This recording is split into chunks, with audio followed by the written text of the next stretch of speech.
Hello and thank you for attending my PowerPoint presentation on the destruction.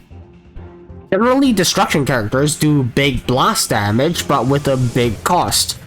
This generally forces you to build the whole team around them.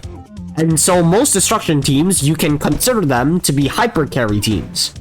Destruction enjoyers, like myself personally, I have all the destruction characters except Yunli.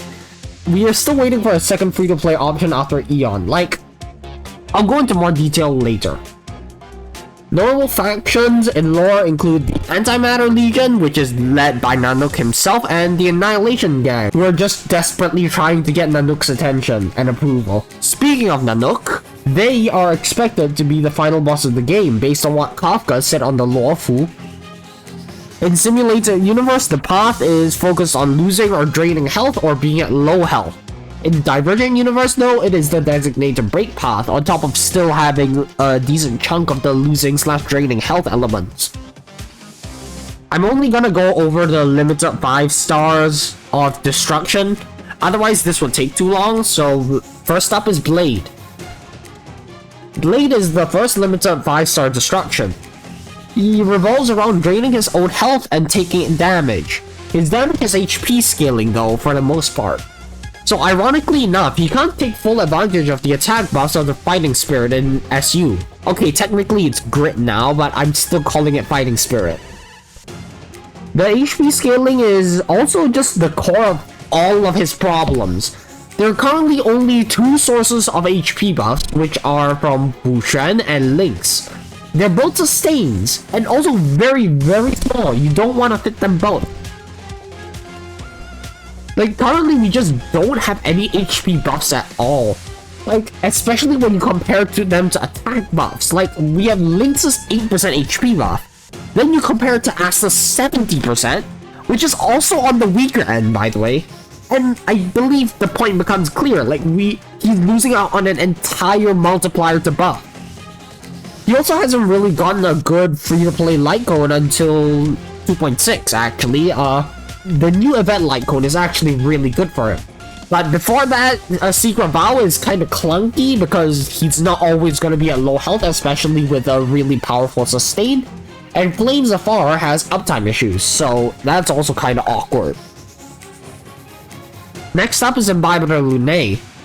I already made the PowerPoint for him specifically, you can watch it if you want more details. Imbibitor Lunae's extreme power comes at the cost of obscene skill points. 3 skill points in a single turn is a lot. This skews his supports to be mostly the very skill point positive ones, like say Rame or Sparkle. In exchange, 860% damage multiplier against 3 targets is equally obscene. This is also paired with very significant self buffs. Sparkle's release has benefited him immensely. The huge buffs on top of the skill point generation is really, really nice. Unfortunately for him, he's been power cracked and he isn't really meta anymore, which is a shame because I really like him. Until a better dedicated basic attack set comes out. Jingliu is the 3rd limited destruction character from the High Cloud Quintet in a row. Unlike Blade, who drains his own health to do HP scaling damage, Jingliu drains everyone else's health to gain 180% attack. She absolutely needs to be in Spectral Transmigration to do any kind of significant damage. Unfortunately, she has also been similarly power crept like Imbibitor Lunae. There's just no Ice Speed content to speak of. She also saturates attack percent a lot, which similarly to Blade renders attack buffs ineffective. At least it's already pretty high.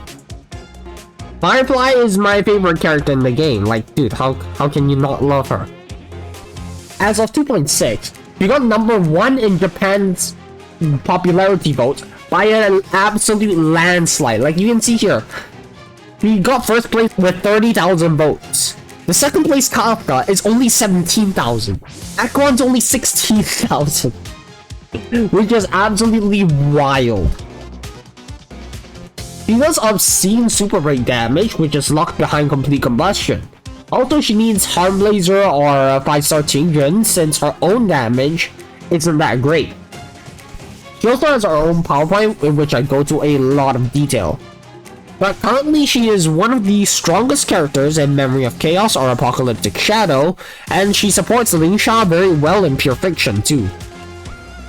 If I had a nickel for every physical destruction unit that didn't wear shoes that also revolves around countering enemies, I'd have 2 nickels, which isn't a lot, but it's weird that it happened twice.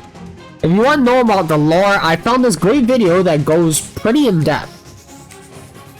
Her damage is locked behind countering and parrying the enemy's attacks. You really need to time her ult correctly in order to successfully parry an enemy's attacks, otherwise you lose out on a huge chunk of damage. During her ult, she also taunts all enemies and resists all CC, but outside of her ult, she doesn't really have any way in her kit to actually draw aggro or resist CC, which is really important considering that she uses her out of ult counter to generate energy. Plus, she can't start parrying while she's CC. In terms of light codes, to free-to-play there is literally one generally good light code, which is Aeon, as we all know. Unfortunately for us, we can only get one copy of Aeon because it's a Herder Shop light code. This isn't really the case for most other paths, like Hunt at least has like Swordplay alongside Stellar Sea, and Erudition has Milky Way, Seriousness of Breakfast, and even Genius's Repose, which are all really good. Under the Blue Sky can be good, I guess. Secret Vow is a decent stat stick with a fairly clunky passive. The others are very specific to like one character or are just straight up terrible. We're still waiting for a better second option now. As an owner of every destruction except Yunli, I desperately want a second option, even if it's only for convenience. Alright, I hope you enjoyed. If you did, do like and subscribe. If you want to know more about Imbibitor Lunae or Firefly, as I mentioned earlier, check out the playlist of my more regular PowerPoints. Alright, bye.